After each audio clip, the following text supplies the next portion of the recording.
Welcome back to the program. We are joined again by Professor Jeffrey Sachs to discuss the 4-year anniversary of Russia invading Ukraine. That was on February 24th in 2022.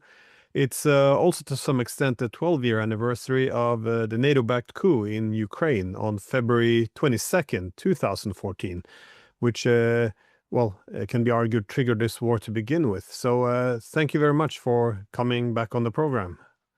Sad that we're still talking about this war and that it's still going on after all this time. Really amazing. I agree.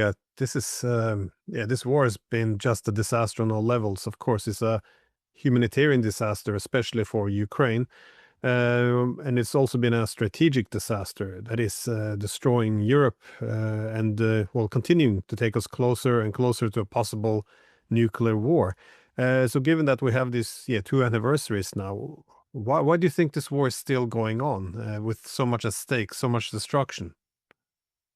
Well, the starting point is that the U.S. assumed that it would never get to war. This whole debacle, this whole disaster starts with the ideas in the 1990s that at the end of the Cold War, the U.S. reigned supreme and it could bring Russia into a U.S.-led world. That was the basic idea. And that, in fact, not only could it bring Russia into a U.S.-led world, it would reduce Russia to a third-rate power, maybe divide Russia.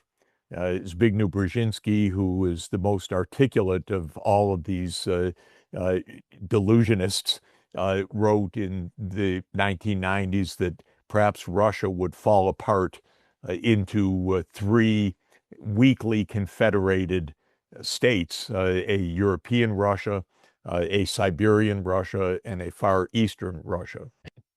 This was triumphalism. The idea was that the U.S. was unchallenged and unchallengeable, and that therefore there wouldn't be war. Russia would accede to whatever demands the United States made. And when Russia did not accede to whatever demands the United States made, this was the reason that the war went on. And when Russia proved that it could resist what the United States and Europe thought would be a crushing blow to Russia after 2014, then after 2022, and Russia resisted that and proved that the Western power was less than was thought, this became in itself, for these politicians, the necessary reason to fight on.